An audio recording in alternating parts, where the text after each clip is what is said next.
Polisi menangkap 3 dari 4 tersangka pembakar truk tronton dan sopirnya di area perkebunan tebu Desa Betung I, Kecamatan Lubuk Keliat, Kabupaten Ogan Ilir, Sumatera Selatan, Sumsel. Ketiga tersangka terancam dijerat dengan pasal berlapis, salah satunya ancaman maksimal hukuman mati atas tindakan pembunuhan berencana. Kapolres Ogan Ilir, AKBP Bagus Suryo Wibowo, mengatakan para pelaku tega menghabisi nyawa Asril Wahyudi, 28, sopir tronton warga asal Solok, Sumatera Barat, Sumbar, yang sebelumnya sudah memberi tumpangan. Antara korban dan tersangka As ini sudah saling mengenal.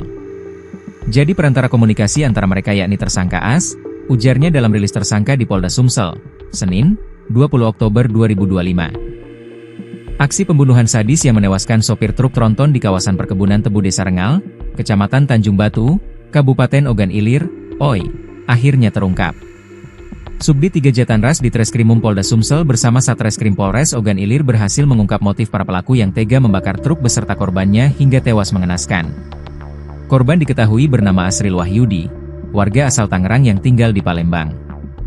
Ia ditemukan tewas terbakar di dalam truk tronton berplat B9098 UIU pada Senin, 13 Oktober 2025, dini hari.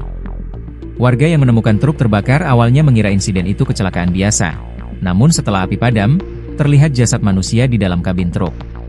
Kapolres Ogan Ilir AKBP Bagus Suryo Wibowo menjelaskan, dari hasil penyelidikan terungkap bahwa korban dibunuh oleh 4 orang pelaku, 3 diantaranya berhasil ditangkap, yakni Rido Saputra, 24, Adam Saputra, 28, dan Agung Sanjaya, 25. Seluruhnya warga Desa Payalingkung, Kecamatan Lubuk Keliat, OI.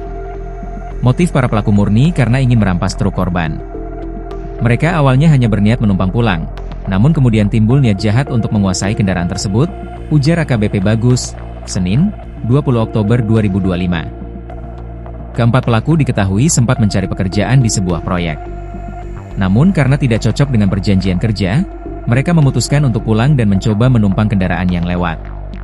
Mereka sempat menumpang mobil box tapi tidak diizinkan.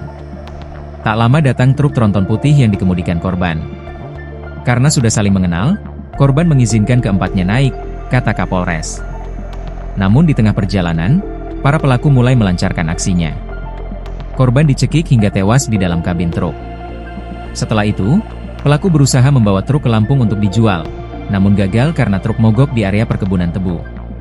Karena panik dan takut aksinya terungkap, mereka akhirnya membakar truk bersama korban di dalamnya untuk menghilangkan jejak, ungkapnya. Dari hasil olah TKP dan keterangan saksi, polisi memastikan pembakaran dilakukan dengan sengaja setelah korban meninggal dunia. Ketiga pelaku yang ditangkap kini mendekam di sel tahanan Polres Ogan Ilir, sementara 1 pelaku lainnya masih buron, DPO, dan dalam pengejaran.